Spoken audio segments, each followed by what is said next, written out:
Alexandre de Moraes tem vários pepinos para resolver aí nos próximos meses. Eu não estou me referindo apenas à questão dos Estados Unidos, ou ato 301, ou o fato da denúncia ter acontecido agora no Parlamento Europeu e 16 deputados terem denunciado os atos do Alexandre de Moraes. Não. Eu me refiro a uma pessoa que trabalhou próximo ao Alexandre de Moraes e tem provas do que ele fez. A essa altura, o Brasil já conhece, ou boa parte do Brasil conhece, se não conhece, deveria conhecer, o nome Eduardo Tagliaferro. Eduardo Tagliaferro era um assessor do Alexandre de Moraes, o chefe da área de monitoramento, ou melhor dizendo, da área da censura do Alexandre de Moraes no período das eleições de 2022, quando ele criou uma espécie de organização própria, no qual ele era o chefe, e ele mandava quem era para ser derrubado, quem não era para ser derrubado. Alexandre de Moraes talvez não contasse com o fato de que uma outra pessoa nessa organização que ele criou pudesse ter consciência, pudesse ter valores e princípios democráticos, verdadeiramente dizendo. E aí essa é, na minha opinião, uma das maiores dores de cabeça que ele vai ter. Não só esse, assim como o caso do Felipe Martins e a fabricação de provas, né, provas forjadas para manter o Felipe Martins preso, mas esse caso aqui vai dar muita dor de cabeça para Alexandre de Moraes. Ex-assessor prepara denúncia contra Moraes ao Parlamento Europeu, dizem aliados. Na verdade, quem disse isso foi o próprio Eduardo Tagliaferro, numa participação hoje na Auriverde, que eu trago aqui para vocês agora. Olha o que ele diz. Falar um pouquinho a mais disso, por quê, o que seria, o porquê que foram deletadas e se alguém mandou deletar essas mensagens. Bom, aqui, para você contextualizar, ele estava falando do fato de que o Alexandre de Moraes havia determinado que todos os funcionários desse setor de censura ilegal deletassem tudo. Bom, por que mandar deletar se é tudo legal? Se tudo seguiu o devido processo legal? Isso é, obviamente, uma tentativa de apagar provas e evidências que poderiam ser usadas contra ele. Alguém que mandou foi ele, discutivelmente foi ele. Eu não posso dar maiores detalhes. Na verdade, ele sempre mandou deletar todo o conteúdo que a gente conversava em grupos, ou em conversa entre pessoas. E eu não fiz isso. Ele que você diz é o ministro? Alexandre de Moraes. Eu não fiz isso, e como muitas outras pessoas que estavam bem próximas a mim também não fizeram. Não fizeram, entendeu? Eu não posso entrar em mais detalhes com relação a isso aí, por quê? Deixa eu explicar. Ele sabe o que quer, porque ele não é otário. Mas se eu for detalhar tudo que eu tenho, tudo o que vai ser feito, ele pode tentar lá dentro, como ele sempre fez, manipular para falar, não, isso não é isso não é aquilo. Mas eu tenho como provar a manipulação. Eu tenho como provar. E eu vou provar. E Eduardo, você teme pela sua vida?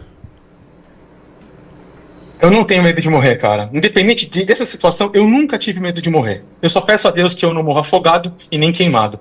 Mas eu não tenho medo de morrer. Eu não tenho. Zero. Tagliaferro, e nesse sentido, né, eu entendo que nós precisamos buscar o caminho para fazer com que tudo que você tem de conteúdo seja usado da melhor maneira possível. O que você busca? É o Parlamento Europeu, o Parlamento Americano? No Brasil, alguém já buscou você para Polícia Federal, algum parlamentar aqui para que você possa colaborar? Como se dá agora esse momento? Porque você já tomou a decisão, né? Você está aqui hoje conversando conosco e o nosso objetivo, repito, é te proteger, é mostrar o seguinte, nós temos alguém hoje de vital importância para que a gente possa passar o Brasil a limpo. Então, esse é o objetivo, você sabe disso, né? Agora, qual é a tua intenção ou o caminho? Você já tem esse caminho? É na Europa, Estados Unidos, é no Brasil? Como é que você já desenhou, que você planejou isso? Uma ótima pergunta, porque o pessoal fica assim, joga tudo, joga merda do ventilador, cospe, não sei o quê. A gente quer saber, sim, existe um plano, existe uma estratégia, a gente já vem traçando essa estratégia há um tempo, entendeu? Há um tempo, e nós vamos pegar ele em todos os lugares que forem precisos. A questão é que aqui não é um militante de direita, Tagliaferro nem se importava com política, só para você ter uma ideia, ele nem sabia quem eram as pessoas que ele estava censurando durante o período, mas ele percebeu algo no período eleitoral, que é isso aqui, ó. Não, mas é o meu ponto de vista. O caminho não foi urna. O caminho foi outro. Entendeu? O caminho foi outro. Vocês vão saber no momento certo. O caminho não foi urna. Não teve fraude, Júnior. Isso é o meu ponto de vista. Se teve, não foi aos meus olhos, mesmo porque não fazia parte da minha competência e nem do meu departamento urnas eletrônicas. Aos meus olhos, foi feita uma perseguição e uma destruição da imagem da direita no cenário político dentro das eleições de 2022. Que continua acontecendo até hoje, né? A questão de não poder tratar, por exemplo, o presidente Bolsonaro em sua campanha não podia usar imagens do 7 de setembro, não podia usar imagens do funeral da Rainha Elizabeth, não podia dizer que Lula era amigo de ditador. Essas questões, você entende que atrapalharam e trouxeram esse resultado? Muito. A direita foi tolhida do seu direito de fazer uma campanha transparente, entendeu? De fazer uma campanha, de mostrar a sua cara. Porque as coisas que desagradavam à esquerda, elas eram tiradas. Entendi. Bom, eu vou te contar uma história que nós vivemos aqui. Nós tivemos uma entrevista no dia 20. Era feito dessa forma mesmo, entendeu? Não desagradou, vai pro chão. Começou alguma coisa nova, sem ninguém saber. Pessoal, tem isso aí, corre lá e vê. Derruba. Deixando bem claro que a ED não derrubava nada, ela só emitia relatório que ia para as mãos do ministro e seu gabinete de instrutores, para que eles emitissem a decisão judicial disso, entendeu? Uhum. E assim, não existia, a princípio não existia. O pessoal tem uma ideia de que existia um monitoramento, tinha um cara lá olhando todo mundo. Não existia isso não. Não existia isso não. Não tinha gente, mesmo porque não tinha um número de servidores suficiente e nem capacitados para isso, porque eles são servidores do TSE, para monitorar ninguém. Não tinha. Tinha o quê? Ordens determinadas. Fulano de tal, fulano de tal, fulano de tal, fulano de tal. E a partir desse momento, o próprio gabinete já sabia o que tinha e que não tinha que ser olhado. O que é interessante é quando ele fala que eles não tinham pessoas o bastante para fazer um monitoramento maciço. O que isso nos mostra?